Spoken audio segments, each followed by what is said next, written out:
الرحمن الرحیم. جھگڑا ہے میرا کچھ چلو اس کو چھڑائیں, زنجیروں کو توڑ دیں اسے آزاد کروائیں.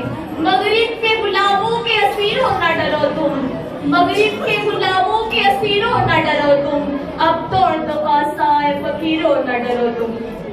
محترم پرنسپل, قابل قدر چیف گیسٹ, اساتذہ کرام, عزیز والدین اور میرے ہم وقت ساتھیوں, السلام علیکم ورحمۃ اللہ وبرکاتہ. آج سے جس موضوع پر لیکچر کرنے کا موقع ملا ہے وہ ہے فلسطین. گئے تو چاند سے کہنا, تم آسمان پر گئے تو چاند سے کہنا, جہاں پر ہم ہیں وہاں روشنی بہت کم ہے. مجھے بتائیں کہ وہ فلسطینی بچہ کیسے اور کیوں کر دیے جس کا سارا خاندان اپنے حملے میں شہید کر دیا جائے. وہ ماں کیسے اور کیوں کر دیے جس کا لختے جگر اس کے سامنے آدھا کر دیا جائے. وہ بچی کیسے اور کیوں کر دیے جو ڈاکٹر بننے کے خواب دیکھتی رہی مگر اس کے اسکول, اس کے گھر, اس کے خاندان سمیت اس کے خواب ریزہ ریزہ ہو گئے. کہتے ہیں کاغذ کی بناتا تھا کشتیاں, ہاتھوں سے اپنے پار لگاتا تھا کشتیاں. بچہ ملا ہے آج وہ سائی پہ موت کے جو کل ہاتھوں سے پار لگاتا تھا کشتیاں. صدر وقار, کہاں سے لاؤں وہ لوگ, کہاں سے لاؤں وہ لوگ جو فلسطین پر کیے جانے والے ظلم و ستم, بربریت اور انسانی حقوق کی پامالی بیان کرے. دل ہون کے آنسو رو رہی دیکھ کر کہ ماؤں کے ہاتھوں میں بچوں کے ٹکڑے ہیں, بچوں کے سامنے ان کی ماؤں کو دفنایا جا رہا ہے. کتنے ہی بچوں کے سر سے باپ کا سایہ اٹھ گیا. وہ آشیانے جو بڑے ارمانوں سے سجائے تھے آج آنکھوں کے سامنے بکھرے پڑے ہیں. صدر وقار, ان فلسطینی نوجوانوں کا صبر تو دیکھے, دل حراش ماحول میں بھی صبر کا شکرانہ ادا کر رہے ہیں.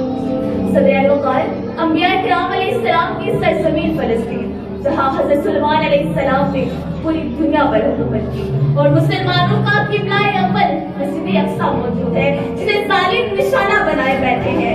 اور میں کس کس ظلم کو بیان کروں جو فلسطینی بچوں پر ڈھائے جا رہے ہیں. یہ چھوڑے میں کس کس کو بیان کروں گی اور کس کس طرح کا سناؤں گی. یہاں تو سبھی بکھرا پڑا ہے, بچے یہ لکھتے ہوئے چلے جاتے ہیں. کہاں ہے وہ جن کا سبق ہمیں کتابوں میں پڑھایا جاتا تھا. کہاں ہے وہ مسلمان جو ایک دس پہ حاوی تھا. کہاں ہے مورد, کہاں ہے فاتح, کیا کوئی غزنوی نہیں آئے گا. بیت المقدس کی دیواریں پکار رہی ہیں, دیکھو مجھے بچانے کوئی ایوبی نہیں آ رہا. آواز آتی ہے اسلام امن کا درس دیتا ہے. اب اسلام میں کوئی محمد بن قاسم پیدا نہیں ہوتا, اسلام امن کا درس دیتا ہے. اب اسلام میں کوئی ایوبی نہیں آتا, اسلام امن کا درس دیتا ہے.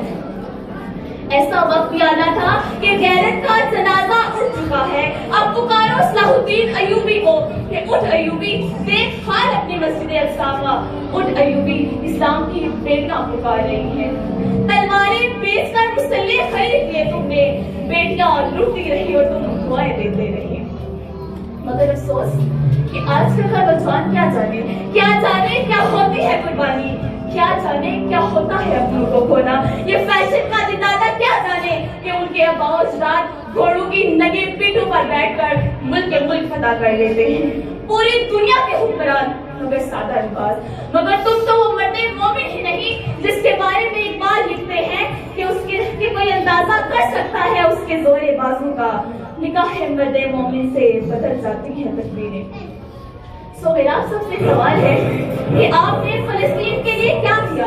آپ نے فلسطین کے لیے نعرے لگانے سارے سوچ کے علاوہ کیا کیا. حکومت کو چھوڑے, حکومت اللہ بھیجے کہ ہم اللہ اکبر کا نعرہ لگائیں گے. آپ نے آج تک فلسطین کے لیے کیا کیا. کیا آپ نے اسرائیل کا بائیکاٹ کر دیا. کیا ابھی تک اسرائیلی کمپنیوں کی چیزیں آپ کے گھروں میں آتی ہیں. کیا ان کے کھانے پینے کی چیزوں کے علاوہ ان کا گزارا ممکن نہیں. باتیں تو ہر کوئی کرتا ہے, اظہار افسوس تو سب کو کرنا آتا ہے, مگر پتہ تو سب چلتا ہے جب امتحان کا وقت آتا ہے. اور لوگ سوال اٹھاتے ہیں کہ ایک دن کرنے سے کیا ہوتا ہے, مگر سر کچرا کرتا مل کر دریا بستا ہے. آپ باقی کو چھوڑے, آپ اپنا بتائیں. کیا آپ کا ضمیر گوارا کرتا ہے کہ آپ کے دیے گئے پیسوں سے ان معصوم فلسطینیوں کے لیے